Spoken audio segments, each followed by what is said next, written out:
네. 그래서 앞 시간에서 말씀드렸던 회계 정책의 변경에서 회계 정책 변경 사례, 회계 추정의 변경에서는 추정의 사례 중심으로 해서 좀 잘 기억을 해주시고요. 우리 회계의 추정에서 이 감가상각 관련된 것들이 전부 다 회계 추정의 변경에 해당이 됩니다. 그리고 회계 정책의 변경에서는 재고자산의 평가 방법의 변경이 정책의 변경이 되겠고요. 이 정책의 변경이 추정의 변경보다는 더 뭐라고 그러죠? 더 중요한 변경이라고 보시면 돼요. 정책의 변경이 더 중요한 거다. 그래서 정책의 변경 시에는 소급해서 수정해야 된다는 거 여기 기억나시죠? 소급하여 적용한다. 회계 정책의 변경은. 그런데 추정의 변경은 전진적으로 처리한다. 그래서 소급하여 적용한다는 것은 전년도 또는 그 전년도의 자료부터 고쳐야 된다는 얘기고, 전진적으로 처리한다는 것은 과거 거는 고치지 않고 당기에 그 내용을 당기 이후의 기간에 반영한다 하는 것이 전진적으로 처리하는 것입니다. 자, 그래서 회계 변경에 관한 얘기를 우리가 지난 시간에 정리를 했었고요. 이번 시간에는 회계 오류에 대한 거 공부해 보도록 하겠습니다. 오류라는 것은 변경하고는 다르고 잘못 처리했다 하는 의미입니다. 잘못 처리했다. 자, 회계 오류의 의, 전기 또는 그 이전 기간의 재무제표를 작성할 때 발생했던 오류가 당기에 발견되는 경우가 있다 이거죠. 그런 경우도 있을 수 있겠죠. 그렇죠? 그래서 회계 오류는 계산상의 실수, 회계 기준의 잘못된 적용, 사실 판단의 잘못, 또 부정 과실 또는 사실의 누락 등으로 인해 발생을 하고 있습니다. 오류 수정은 전기 또는 그 이전의 재무제표에 포함된 회계적 오류를 당기에 발견하여 이를 수정하는 것을 말한다 이거죠.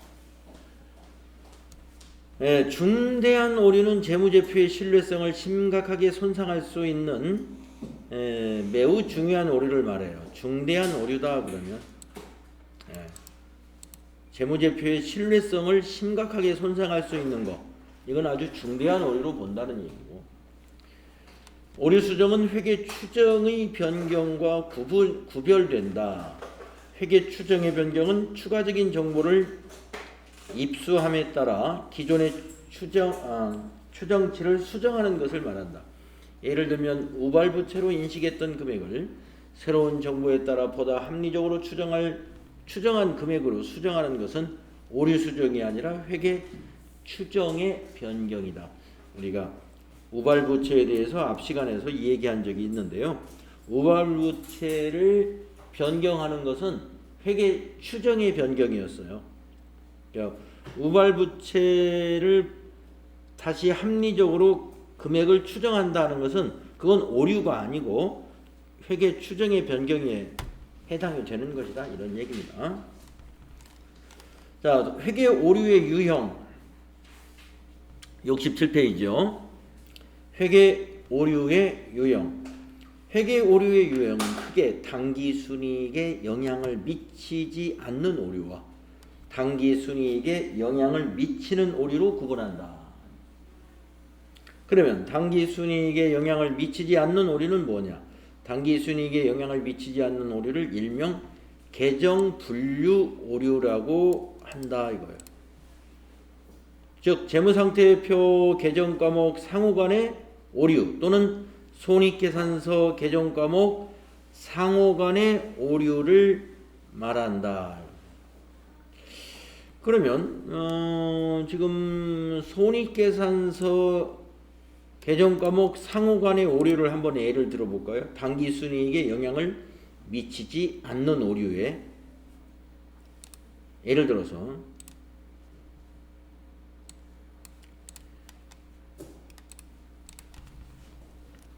예를 들어서 이런 경우 있겠죠.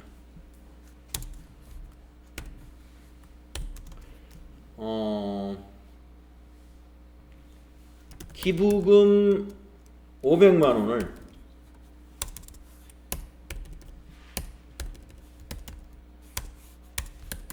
원을 접대비로 잘못 계정 분류를 하였다. 잘못 처리하였다. 이때 한번 당기순이익에 영향이 있는가를 한번 보겠습니다. 자, 기부금은 영업의 비용이죠. 이 문제에서 기부금은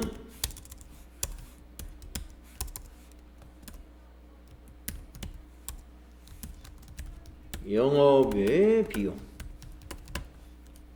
비용이란 말이죠. 그런데 접대비는요? 판매 관리비죠.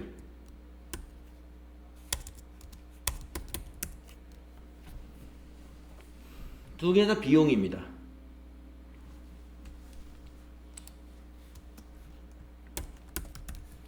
여기도 비용이요. 여기도 비용이죠. 그래서 당기순이익이라는 것은요, 모든 비용을 다 뺀 것을 당기순이익이라고 하기 때문에 기부금을 영업의 비용에서 집어넣어가지고 빼야 되는데 판매관리비에 집어넣어가지고 뺀 셈이 됐어요. 그러니까 손익계산서의 구성으로 봤을 때 당기순이익은 맨 밑에 있는 당기순이익이기 때문에 당기순이익에는 영향이 없어요. 예. 그래서 이렇게 된 경우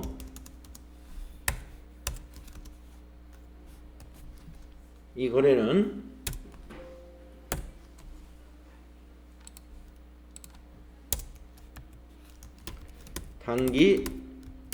당기순이익에는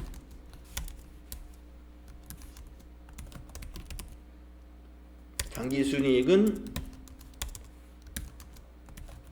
변화가 없다. 이렇게 봅니다. 다만 어떤 수익의 변화가 있냐면 영업이익,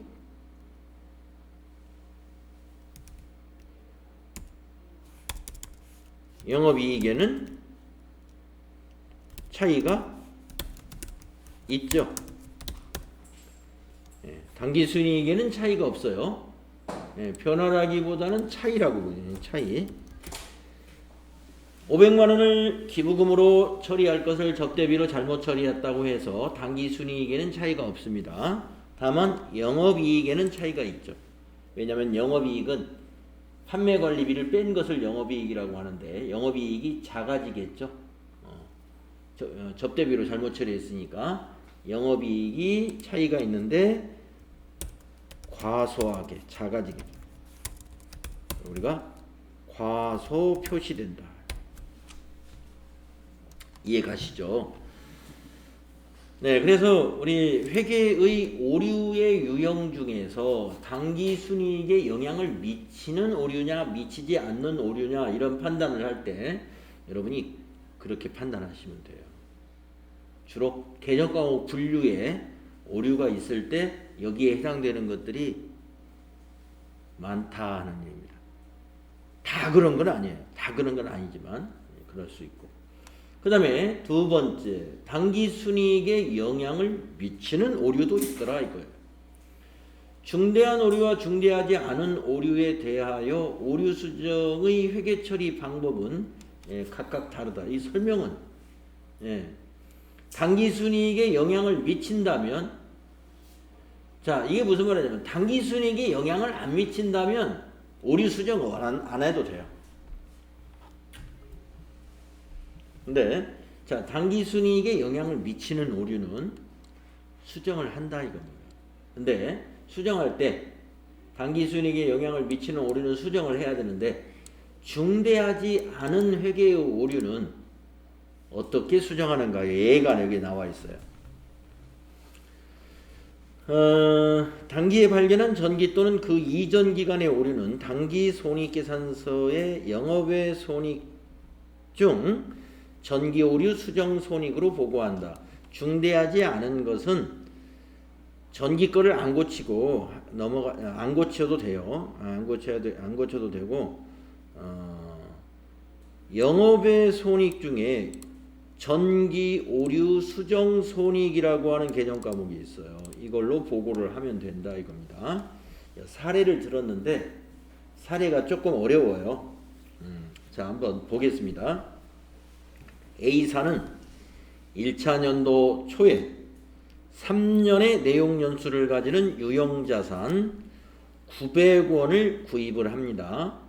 이를 전액 수선비로 처리했다. 그러면 잘못 처리했죠. 유형자산이 900원인데 이걸 비용 처리해 버렸으니까 비용을 너무 많이 처리했죠.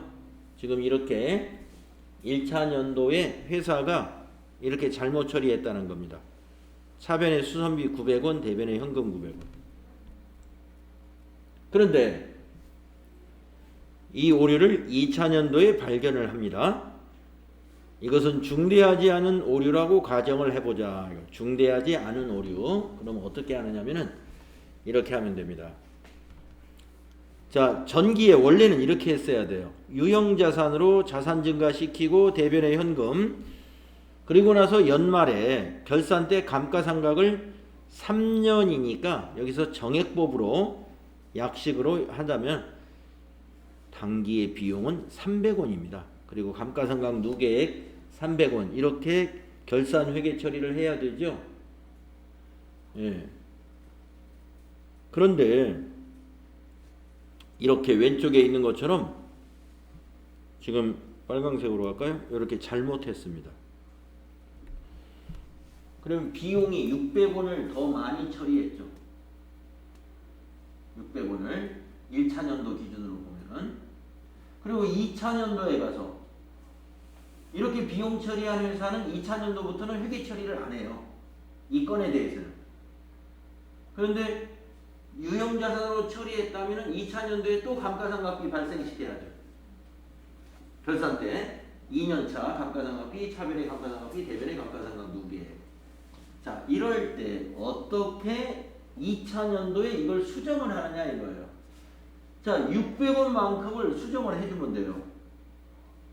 자, 어떻게 하느냐? 차변에 900원 유형자산 잡아주고요.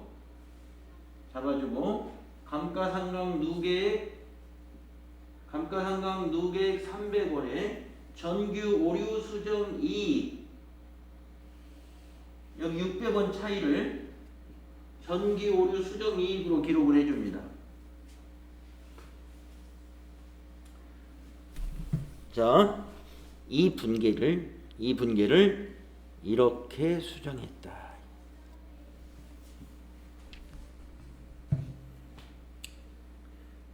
(2차 년도에)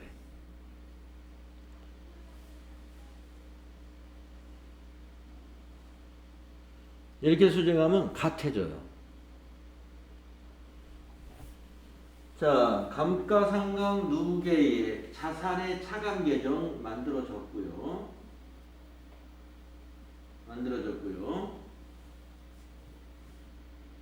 자, 대변의 현금은 감소는 똑같아요. 이때 했었으니까 현금은 건드릴 필요가 없죠.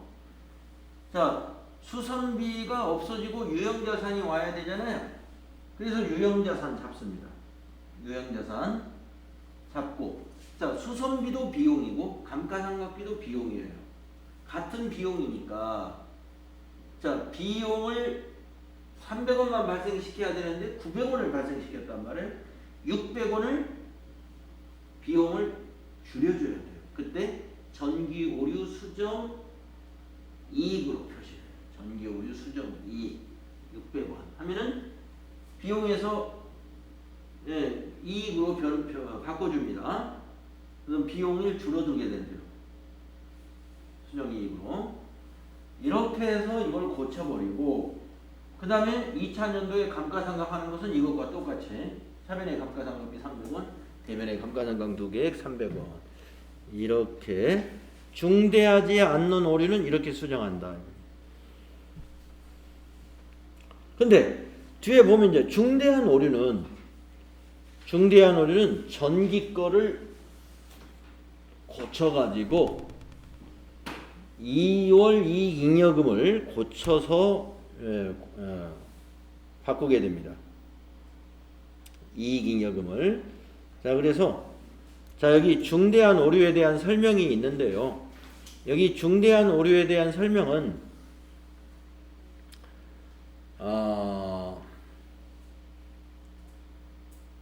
한번 쭉 읽어보도록 하겠습니다. 그냥 읽어보는 정도로 그냥 기억하시면 돼요. 자, 중대한 오류라는 것은 일반적인 회계에서 중요성에 대한 판단 기준보다 더 엄격한 기준을 적용하여 재무제표의 신뢰성을 심각하게 손상시킬 수 있는 매우 중요한 오류를 의미한다. 중대한 오류의 경우에는 소급법을 적용한다. 우리가 그 회계 정책의 변경에서도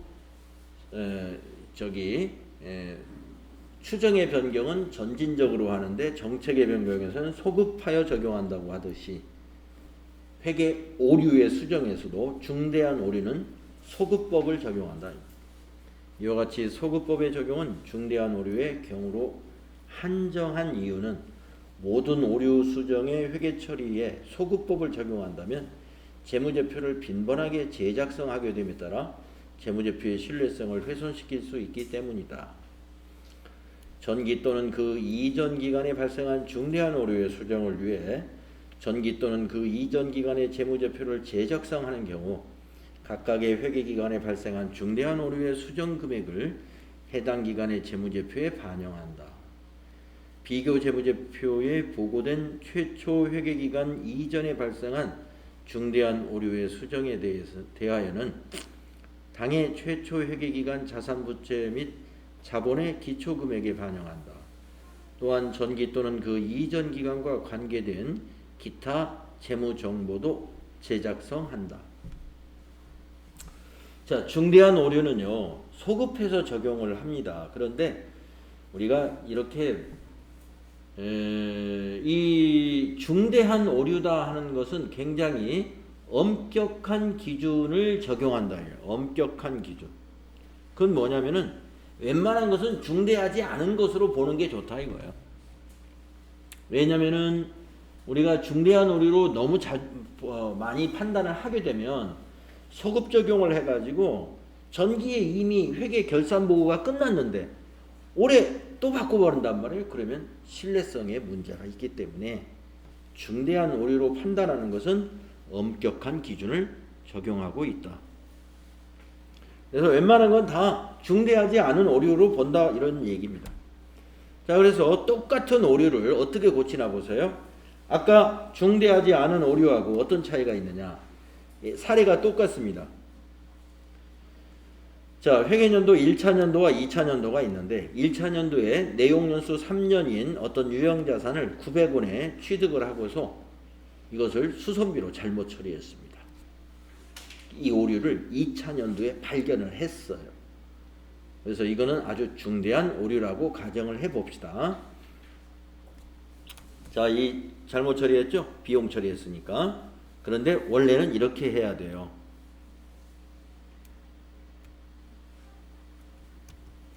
원래는 이렇게요. 자, 어떻게 해야 되느냐. 취득할 때 유형자산 자산 증가시키고 현금으로 샀어요. 자산 감소. 그 다음에 결산 때 감가상각비 이렇게 해야 되죠. 감가상각 2개. 그리고 2차년도에는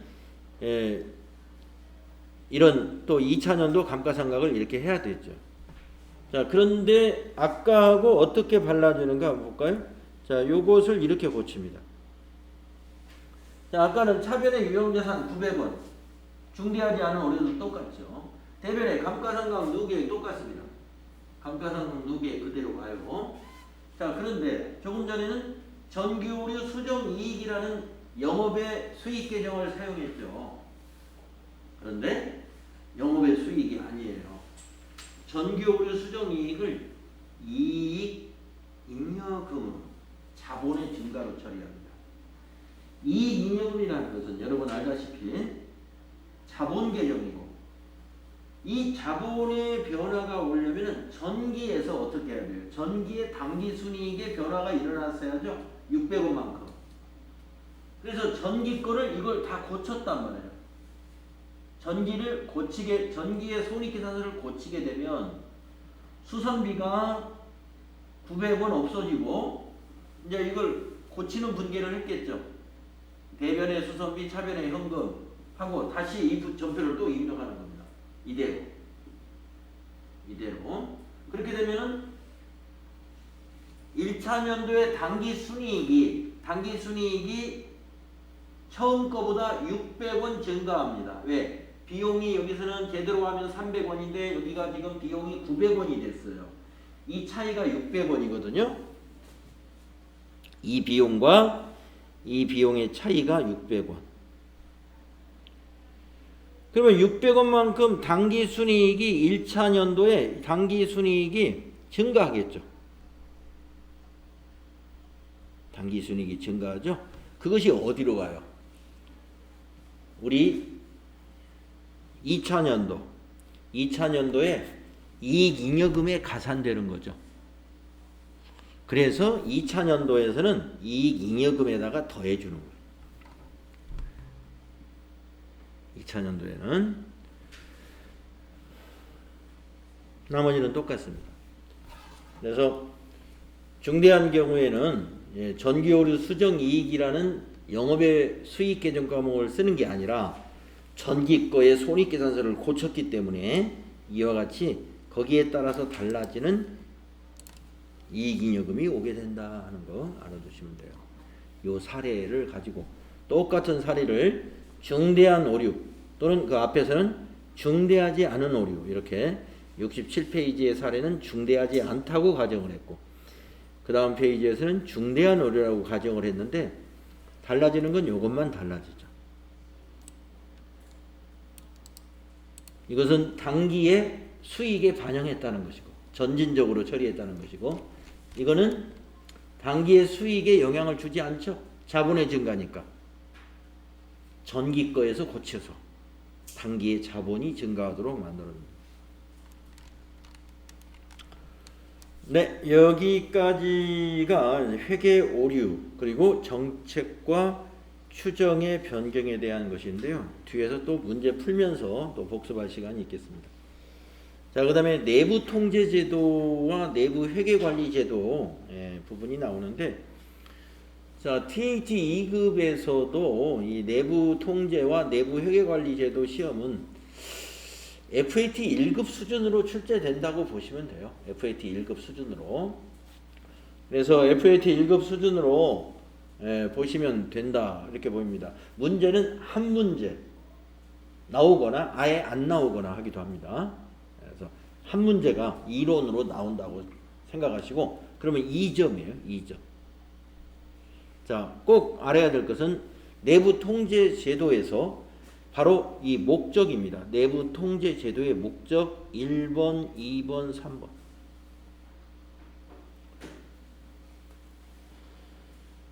자, 여러분, 내부 통제 제도라는 것은 FAT 1급 공부할 때 이제 아직 이 부분을 공부하지 않으신 분을 위해서 제가 설명을 좀 드리면은,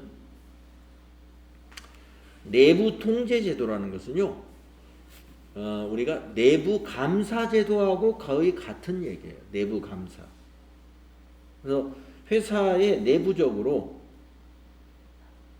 그 회사가 정해놓은 규정과 규범, 업무 매뉴얼을 잘 모든 직능 분야에서 잘 준수하고 있는가, 이런 것들을 감독하는 거죠. 그것이 바로 내부 통제 제도입니다. 그러면 내부 통제 제도의 목적이 뭐가 있느냐 보시면 세 가지예요. 기업 운영을 효율성 있게, 효과성 있게 운영할 목적으로 내부 통제를 한다는 겁니다. 기업 운영을 효율적이고 효과적으로 하겠다 하는 거예요. 효율성 및 효과성 확보. 두 번째, 재무 정보의 신뢰성을 확보하겠다는 것이 또 하나의 목적입니다. 재무정보라는 것은 우리가 지금까지 재무회계 이론을 앞에서 했는데 그러한 재무회계의 결과물이 뭐예요? 재무제표라는 것이 있죠. 재무상태표, 손익계산서, 현금흐름표, 자본변동표, 주석. 이것을 우리가 외부에 공표할 때 내부 통제제도가 잘 되어 있으면 여기서 이제 내부 회계제도하고 이건 관련이 있어요. 내부 회계제도하고. 그래서 재무정보의 신뢰성을 확보하는 데 목적이 있다. 다음에 세 번째, 관련 법규와 정책의 준수. 관련 법규와 정책을 잘 준수하는가, 이런 것들을 목적으로 내부 통제제도를 운영한다, 이런 얘기입니다. 그래서 내부 통제제도의 목적이 아닌 것을 찾아라, 이런 문제 잘 출제되니까요. 목적 세 가지: 기업 운영의 효율성과 효과성, 재무정보의 신뢰성 확보, 그 다음에 관련 법규의 법규의가 아니라 관련 법규와 정책의 준수. 자, 이 세 가지 기억하셔야 되고요. 그 다음에 그 밑에 내부 통제 제도를 그러면은 어떤 활동을 하는 것이냐 이거. 내부 통제 제도는 이와 같이 5가지 활동이 있어요. 이것이 내부 통제 제도의 구성 요소예요. 아까 세 가지는 내부 통제 제도의 목적이고, 그래서 5가지의 구성 요소도 이것도 암기가 필요하겠습니다. 우선 주변 환경이, 모든 게 환경이 중요하듯이 내부 통제에도 통제 환경이라는 구성이 있다는 겁니다. 통제 환경 하면은 예를 들면 그 기업이 최고 경영자들의 경영 철학, 윤리, 기업의 윤리 또는 리더십, 이런 것들이 그 통제 환경이 됩니다. 그러니까 그 기업의 어떤 분위기를 말하는 거죠. 또 그런 것들이 잘 반영된 상벌 체계라든가 인력 운용의 정책 같은 거, 그러니까 뭐 우리가 그 신입사원을 채용할 때도 그 회사의 비전이나 윤리나 철학에 맞는 인력을 채용하겠죠. 그래서 여러분들이 이제 어떤 회사에 지원을 하려면 그 회사의 홈페이지에 가가지고 그 회사가 어떤 철학을 가지고 있고 어떤 리더십, 어떤 비전을 가지고 있는 기업인가를 홈페이지를 통해서 이렇게 좀 본단 말이에요. 그래서 내가 이런 사람이다 라는 것을 그 회사의 철학과 비전에 맞는 어필을 좀 해줘야 되겠죠. 바로 그런 부분이 통제 환경이라는 겁니다. 두 번째, 위험평가라는 구성이 있는데요. 우리가 그 회사 내 외부의 어떤 위험을 빨리 식별하기 위해서는 평가와 분석 활동을 지속적으로 해야 됩니다. 그러니까 어떤 위험 요소가 있는지 작은 위험 요소라도 그 위험 요소를 계속 어떻게 해요? 지속적으로 관리를 해줘야 돼요. 위험을 식별하고 분석하는 일을 말해요. 큰 사고를 예방하기 위해서. 그 다음에 이제 통제 활동. 통제 활동은 여기 있는 모든 활동을 의미하는 거죠. 그래서 통제 활동에서도 모든 업무는 업무 분장 규정이 있느냐, 이 일을 누가 해야 되고 하는 것들을 말하는 거죠. 통제 활동. 또 모든 문서화하는 거, 또 결제 규정, 이런 전결 규정이라든가 이런 규정 같은 거를 의미하는 거고, 자산 보호 체계 이런 것들이 이제 통제 활동에 해당이 됩니다. 그 다음에 정보 및 의사소통. 그래서 조직 내에서 상하간이라든가 또는 수평적인 커뮤니케이션이 잘 이루어지는 그런 절차와 체계가 갖추어지도록 하는 것이 정보 및 의사소통이 됩니다. 네, 마지막으로 모니터링이라는 활동의 구성 요소가 있어요. 이 모니터링이라는 것은 지속적으로 평가를 하는 과정을 말해요. 지속적으로 상시적인 모니터링. 또는 독립적인 모니터링, 이런 두 가지의 결합에 의해서 수행이 된다. 상시적인 모니터링이라는 것은 늘 상시 보는 것이고, 독립적인 모니터링이다 하면 특별한 지시에 의해서 특별히 평가하는 것을 말하는 거죠. 이게 모니터링이라는 건 평가를 의미하는 거예요. 평가를. 자, 이래서 내부 통제제도의 구성 요소가 아닌 거, 이것도 시험에 많이 나오는 편입니다. 그래서 이 5가지 기억을 좀 해주셔야 돼요. 통제환경, 위험평가, 통제활동, 정보 및 의사소통, 모니터링이 있다. 그 다음 페이지 보시면은 내부 통제제도가 아까 그런 목적을 달성하고 또 그런 구성 요소를 잘 갖췄다고 한다면 효과가 있어야 되겠죠.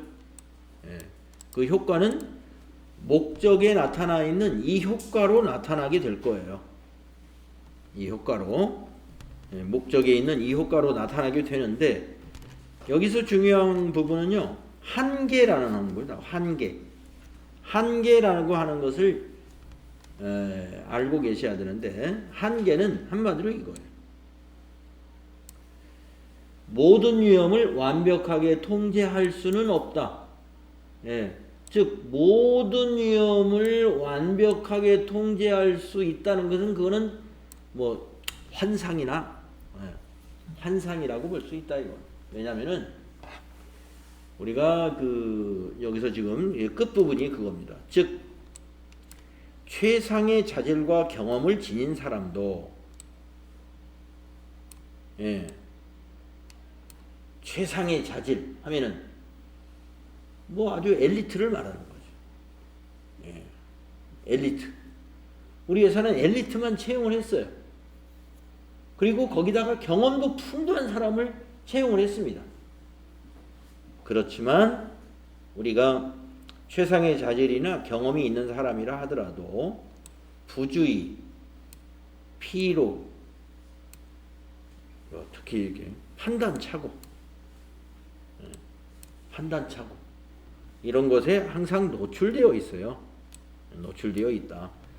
이건 이러한 결국에 이제 이게 우리 인간은 기계가 아니라는 거죠. 그래서 우리 사람들에 의해서 운영이 되기 때문에 우리 사람이라는 건 한계 있는 거 아니겠습니까? 그래서 사람들이 한계가 있다는 걸 알고 우리가 어떻게 해요? 종교도 믿고 그러잖아요. 나는 도저히 우리 인간의 한계가 있기 때문에 신을 찾는 거잖아요. 그래서 안 된다. 그래서 만약에 이제 문제에서 말이죠. 내부 통제 제도를 완벽하게 갖추게 되면 모든 위험을 통제할 수 있다라는 보기가 있으면 그거는 오답이에요. 그게 잘못된 보기가 된다.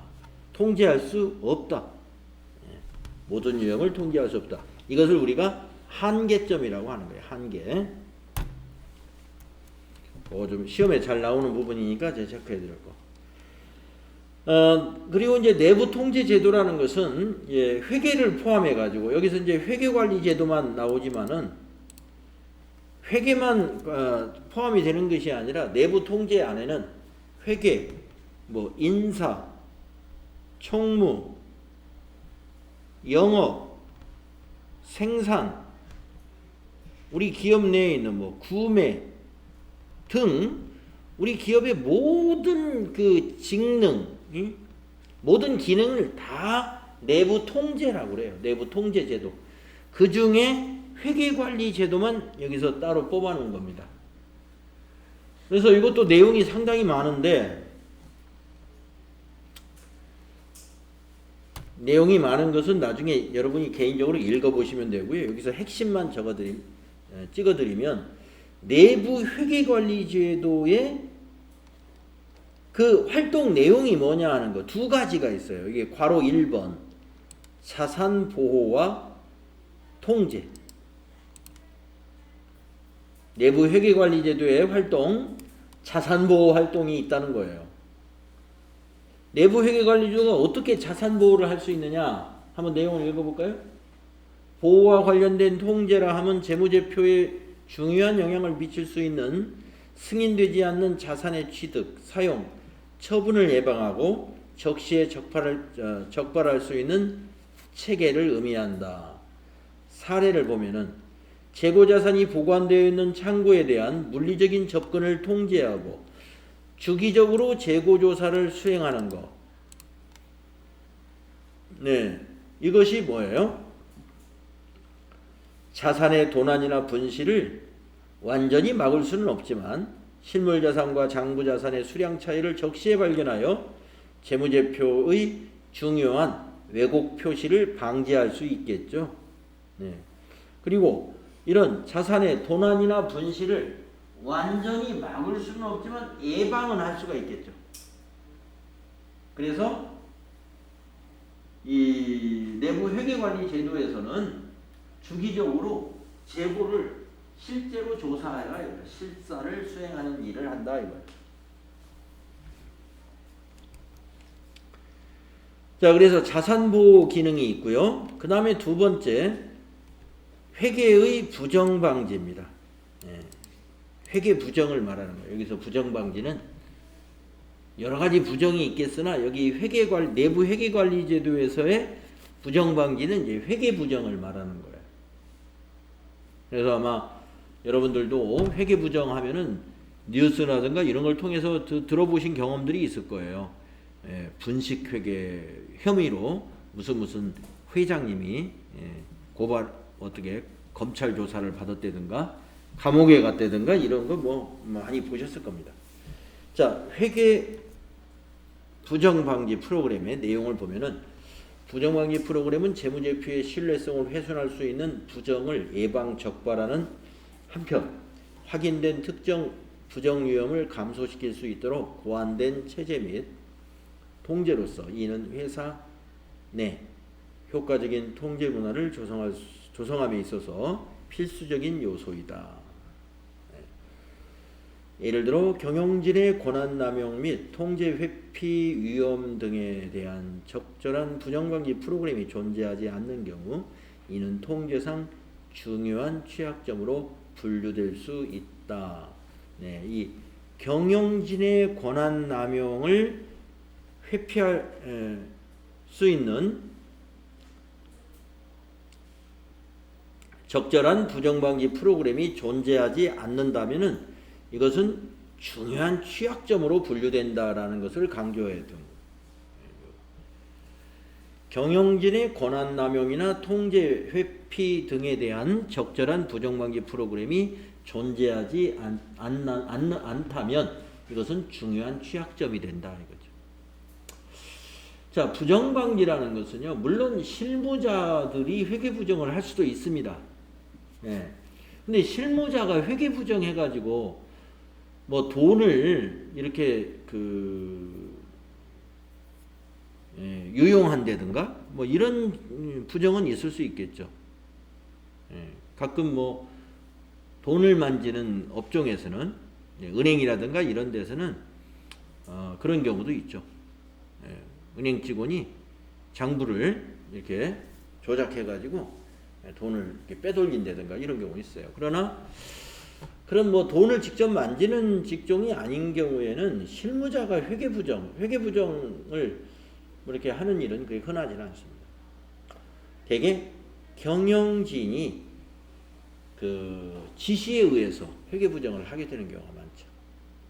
그래서 우리가 경영진이 지시를 하면, 즉 사장님이 지시를 한단 말이에요. 그러면 따를 수밖에 없죠. 지시를 하니까. 그러나 그것을 우리가 그런 회피할 수 있는 적절한 프로그램이 있어야 된다 이거죠. 그래서 예를 들면 이런 것들이에요. 윤리 강령이 있어야 되고 내부 고발 제도가 만약에 좀 이렇게 내부 고발자가 있으려면은 내부 고발자의 보호 프로그램이 또 있어야 되겠죠. 그래서 이런 것들이 잘 갖춰져 있어야 된다 이겁니다. 좀 어려운 얘기겠습니다만 어쨌든 이런 부분들을 우리는 부정방지 프로그램에서 경영진의 권한남용을 회피할 수 있는 그런 프로그램이 존재하지 않다면 중요한 취약점이라는 거 여러분 기억하시고, 내부 고발 제도 또는 내부 고발자 보호 프로그램 이런 것들이 갖춰져 있어야 된다. 예. 그리고 경영진 스스로가 윤리적인 경영을 하겠다고 선언을 해야 돼요. 선언을.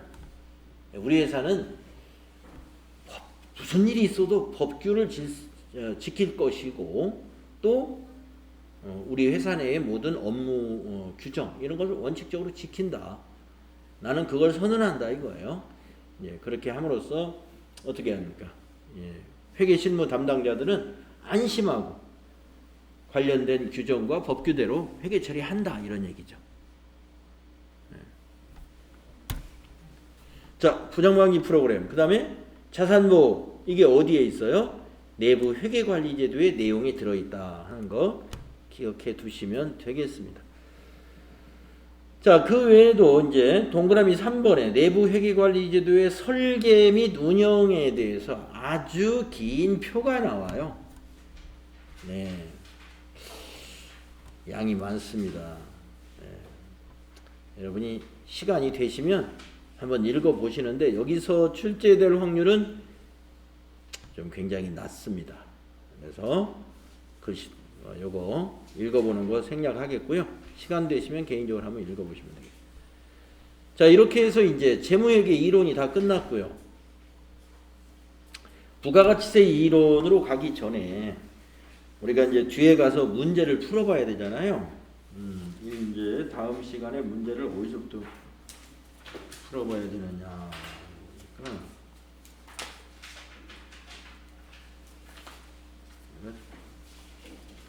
자산과 부채 풀어봤나요?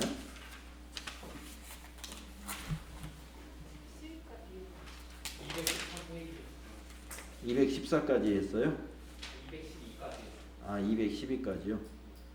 아, 수익과 비용까지 했군요. 아, 할 차례인가요?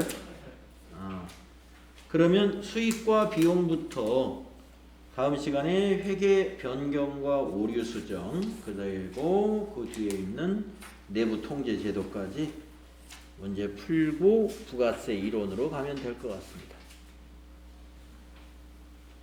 네. 자,